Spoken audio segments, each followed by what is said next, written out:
The Israeli government has approved a plan to increase the population of Yannick's Golan Heights. नाजरीन, बिल्ली थैले से बाहर आ गई। इसराइली फौज के नापाक अज़ाइम खुलकर ज़ाहिर हो गए हैं। अब तक सियोनी रियासत की जानिब से शाम पर जो बमबारी और फ़िज़ाई हमले किए जा रहे थे, उससे मुतल्लिक IDF का मौक़िफ़ था कि हम शाम की फ़ौजी तनसीबात और मिलिट्री असासों को निशाना बना रहे हैं ताकि वहाँ से मुसल्लह धड़े इसराइल के ख़िलाफ़ कोई कार्रवाई या मनसूबाबंदी न कर सकें। लेकिन ये सब सियोनी रियासत का महज ढकोसला था। दरअसल इसराइल का प्लान ये था कि वो गोलान की पहाड़ियों पर भी यहूदी आबादकारों को बसा दे, और अब इसराइल ने बाज़ाब्ता तौर पर ऐलान कर दिया है कि वो बफर जोन को तस्लीम नहीं करता और अब वो गोलान के मकबूजा इलाकों में यहूदी आबादकारों की बस्ती कायम करने जा रहा है। सऊदी अरब की जानिब से इसराइल के ऐलान की मजम्मत की गई है, लेकिन बात वही है कि इसराइल मजम्मत से नहीं बल्कि मुरम्मत से ठीक होगा। एक जानिब इसराइल धड़ल्ले से ग्रेटर इसराइल के अपने हदफ की जानिब बढ़ रहा है, लेकिन उम्मत मुस्लिमा न सिर्फ ख्वाब खरगोश के मज़े लूट रही है बल्कि उसे कोई फ़िक्र ही नहीं। आलमी इस्तेमार की साजिशों और उम्मत की इसी गफलत के बायस पहले मशरिक़ वुस्ता में इस्लामी मुल्कों के बीचों बीच गासिब रियासत इसराइल कायम की गई। बैतुल मुक़द्दस जो मुसलमानों का क़िबला अव्वल है, उसे छीन लिया गया। मज़लूम फ़लस्तीनियों को उनके घरों से बेदखल किया गया। आहिस्ता आहिस्ता फ़लस्तीनियों को महज गज़ा की पट्टी तक महदूद कर दिया गया। अब आलम यह है कि पहले इसराइल ने लाओ लश्कर के साथ गज़ा पर चढ़ाई की, फिर लबनान में ज़मीनी फ़ौज उतारी। अब सियोनी फ़ौज ने शाम के बाद ईरान पर निगाहें गाड़ ली हैं, लेकिन मुस्लिम ममालिक सिर्फ ज़ुबानी कलामी मज़म्मत तक महदूद हैं। दोस्तों, ईरानी पासदारान इनकलाब के कमांडर इन चीफ ने इसराइल को ख़बरदार किया है कि वह अपने जारहाना और तोसी अज़ाइम से बाज रहे, वरना शाम इसराइली फ़ौज का कब्रिस्तान बन जाएगा। एक और अहम डेवलपमेंट आपके साथ शेयर करें कि गज़ा में हमास ने इसराइल पर बड़ा हमला कर दिया है, जिसमें 20 से ज़ायद सियोनी फ़ौजी हलाक हो गए, जबकि कई टैंक भी तबाह हुए। उधर हिजबुल्लाह ने शाम में नई रजीम आने के बाद शिकवा किया है कि उसकी हथियारों की सप्लाई रुक गई है। इस सारे मामले पर आगे चलकर तफसीली डिस्कशन करेंगे। नाज़रीन, इसराइल ने गुज़श्ता रोज़ आबादकार बस्तियों को तोसी देने के एक नए मंसूबे की मंजूरी दी है, जिसके तहत गोलान की पहाड़ियों पर यहूदी आबादकारों को बसाया जाएगा। शाम में रजीम चेंज के मौजूदा मंजरनामे में इसराइल की तरफ से ये नया फ़ैसला गैर मामूली है। पिछले हफ्ते इसराइल ने बफर जोन में फ़ौज तैनात करते हुए कहा था कि हमें शाम की मौजूदा सूरत हाल के तनाज़ुर में हमलों का ख़तरा है, मुसल्लह धड़ों की जानिब से हमें निशाना बनाया जा सकता है, इसलिए हम बफर जोन में फ़ौज तैनात कर रहे हैं। इसराइली वज़ीर आज़म नेतन्याहू का कहना था, गोलान की पहाड़ियों को मजबूत करना इसराइल को मजबूत करने के बराबर है। हम उस पर कब्ज़ा जारी रखेंगे और इसमें आबादकारी मुमकिन बनाएंगे। गज़ा, लबनान और शाम में मुसलसल बमबारी और मिलिट्री अहदाफ को निशाना बनाने, हरमून की पहाड़ी पर कब्ज़े के बाद अब गोलान की पहाड़ियों पर नई बस्ती तामीर करना मशरिक़ वुस्ता के लिए इसराइल के ख़तरनाक होते इरादे के इशारे हैं। सऊदी अरब ने मकबूजा गोलान में आबादकारों को वुसअत देने की इसराइली काबिज़ हुकूमत के फ़ैसले की शदीद मज़म्मत की है। सऊदी वज़ारत ख़ारजा ने अपने बयान में कहा कि बैनुल अक़वामी बरादरी इसराइल पर दबाव डाले ताकि वो गोलान की पहाड़ियों को ना छेड़े। गोलान की पहाड़ियाँ स्ट्रेटजिक अहमियत की हामिल हैं। ये वही इलाका है जहाँ 1967 की अरब इसराइल जंग में इसराइल ने कब्ज़ा किया था। दोस्तों, कल की वीडियो में हमने आपको बताया था कि इसराइल गज़ा में अपने यरगमालियों की जान का दुश्मन हो गया है। सियोनी फ़ौज ने चुन चुनकर उन इलाकों और मुकामात पर बम बरसाए जहाँ यरगमालियों की मौजूदगी का इम्कान था।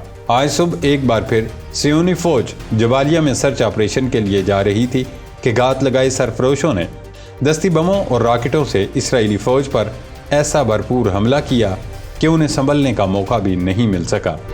इसराइली फोर्सेस गज़ा में आमदोरफ्त के लिए मरकाबा टैंक इस्तेमाल करती है, क्योंकि ज़मीनी सफ़र के दौरान उसे इब्तदा में हमास के हाथों काफ़ी नुकसान उठाना पड़ा था। इसराइली फ़ौजियों पर अचानक चारों तरफ से दस्ती बमों और रॉकेट से हमला किया गया, जिसके नतीजे में 21 सियोनी फ़ौजी मौके पर हलाक हो गए, जबकि 4 टैंक धमाके से उड़ गए। मुतअद्दिद इसराइली फ़ौजी ज़ख्मी हैं, जिन्हें उठाने और अस्पताल पहुंचाने के लिए हेलीकॉप्टरों का इस्तेमाल किया गया। दोस्तों, हमास और हिजबुल्लाह के हमलों से खौफजदा इसराइली फ़ौज ने मगरबी किनारे के लिए राफेल के तैयार करदा उरारोआ डिफेंस सिस्टम खरीदने और उसे लगाने का अमल शुरू कर दिया है।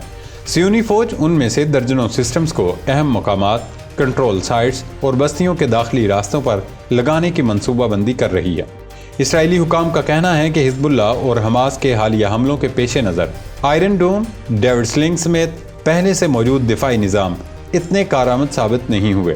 نئے دفاعی نظام کا مقصد اسرائیلی بستیوں پر دراندازی کے حملوں کو روکنا اور ناکام بنانا ہے۔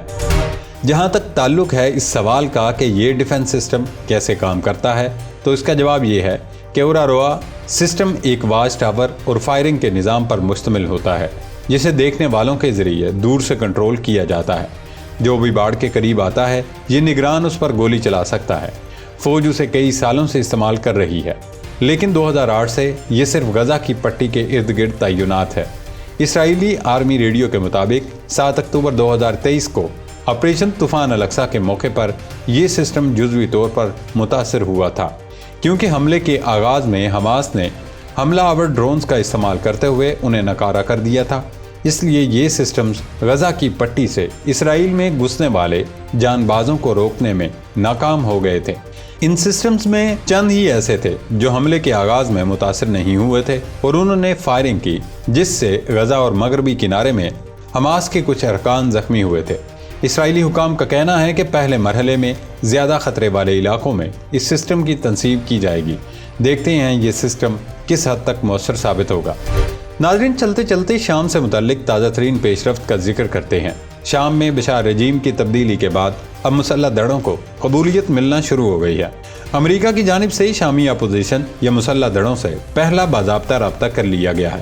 مشرقی وسطی کے حالات پر نظر رکھنے والے تجزیہ کاروں کا ماننا ہے یہ رابطہ دراصل اشارہ ہے کہ امریکہ شام کی نئی حکومت کو تسلیم کر لے گا۔ واشنگٹن صرف یہ انتظار کر رہا ہے کہ جیسے یہ عبوری انتظامیہ انتخابات کرانے کے بعد حکومت سازی کرے گی، امریکہ اسے تسلیم کر لے گا۔ شام سے متعلق ایک اور اچھی ڈیولپمنٹ یہ ہے کہ ابتدا میں لگ رہا تھا ایران بشار الاسد رجیم کی تبدیلی قبول نہیں کرے گا، کیونکہ اس کے دفاع کے لیے ایران نے اربوں ڈالر پھونک دیے تھے اور اب شامی مسلح دھڑوں کو ایرانی پراکسیز کا مقابلہ کرنا پڑے گا۔ لیکن خوش قسمتی سے ایران نے نہ صرف شام میں ہونے والی تبدیلی کو خوش دلی سے قبول کیا، بلکہ اب ایران شام کی ہر ممکن مدد کرنے اور تعلقات معمول پر لانے کے لیے تیار ہے۔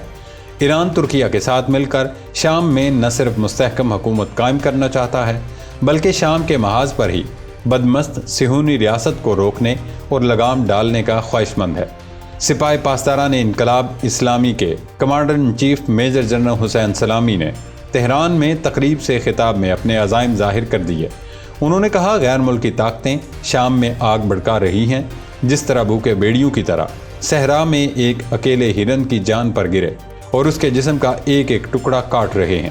صہیونی جنوبی سرزمین، دوسرا شمالی سرزمین اور تیسرا مشرقی سرزمین کو ہتھیانے کی کوشش میں ہیں، جبکہ شامی عوام بھٹک رہے ہیں اور وہ غیر یقینی مستقبل کی صورتحال سے دوچار ہیں۔ سپاہی پاسداران انقلاب اسلامی کے کمانڈر ان چیف نے کہا، پوری دنیا نے دیکھا کہ جب تک ہم وہاں تھے شامی لوگ اس وقت تک خوشحال زندگی گزار رہے تھے، اس لیے ہم شام کی سرزمین کے کسی بھی حصے کو اپنی سرزمین میں شامل کرنے کے در پہ نہیں تھے، بلکہ ہم شامی عوام کو ان کا مقام دلوانا چاہتے تھے اور ہم وہاں اس لیے گئے تاکہ مسلمانوں کا وقار مجروح نہ کیا جائے۔ انہوں نے اسرائیل کو مخاطب کرتے ہوئے کہا، اگر صہیونی ریاست نے شام کے حصے بکھرے کرنے کی ناپاک کوشش کی تو شام اسرائیلی فوج کا قبرستان بن جائے گا۔ اس وقت مشرق وسطی میں اگر ترکیہ اور ایران شام کے معاملے پر یک زبان ہو جائیں تو اسرائیل کو روکنا انتہائی آسان ہو جائے گا، ورنہ اسلامی ملکوں کی آپس کی لڑائی میں صہیونی ریاست اسی طرح اپنے مکروہ عزائم کی تکمیل کی جانب قدم بڑھاتی رہے گی۔